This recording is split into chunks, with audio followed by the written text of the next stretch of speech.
पांडुरंग लांब चिंचपूर. चला स्टेज कडे या.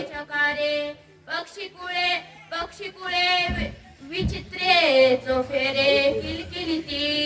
श्री गणपती बाप्पाला साष्टांग दंडवत. श्री राम प्रभू चरणी साष्टांग नमस्कार. पांडुरंग लांब नाथ चिंचपूर. महाराज या ठिकाणी सांगू लागलेले. हनुमंताने त्या वेळेस या ठिकाणी डोंगर आणला, त्यावेळेस त्या डोंगरावर झाडे असे चमचम औषधी चमकू लागलेले. त्या ठिकाणी सर्व पक्षी सुद्धा त्या ठिकाणी दिसू लागलेले आणि सर्वजण त्या डोंगराकडे पाहू लागले. म्हणतात अति रम्य पर्वत वानरे सौरा हिंडत सुषेण वैद्य राज तेथ औषधी शोधित तिवेग. हो, अशा प्रकारचा डोंगर त्या ठिकाणी असताना शोशोभित डोंगर दिसू लागलेला. झाडा झुडपांनी त्या ठिकाणी बहरून गेलेला आहे. सुषेण वैद्य राज औषधी त्या ठिकाणी शोधू लागलेले. तो वानर सर्व त्या डोंगराच्या भोवताली फिरू लागलेले.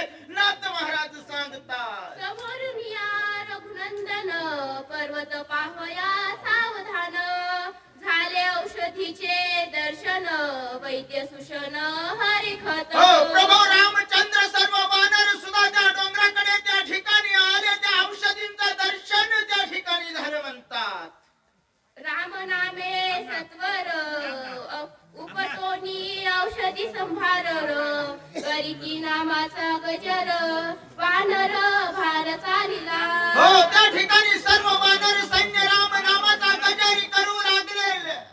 त्या ठिकाणी सर्व वानर असताना सुषण वैद्य राज सुद्धा आहेत. औषधी पाहिल्या, औषधी ओळखल्या. त्या ठिकाणी सर्व उपटले आणि राम नामाचा वाचक पांडुरंग लांब आणि सूचक बालासाहेब नागरगोजे हे 2 वर्ष झाल्याच्या नंतर बसतील. रस घेऊनी तत्काळी शक्ती बरी ओतला.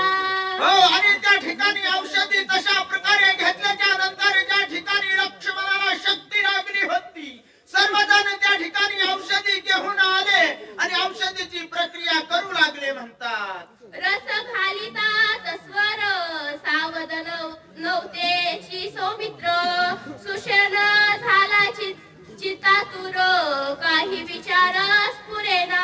ज्या वेळेस त्या औषधी त्या ठिकाणी घेऊन आले, लक्ष्मणाला ज्या वेळेस शक्ती लागली होती, त्या शक्तीवर त्या ठिकाणी औषधी लावल्याच्या नंतर लक्ष्मण सावचित्त होत नाहीये.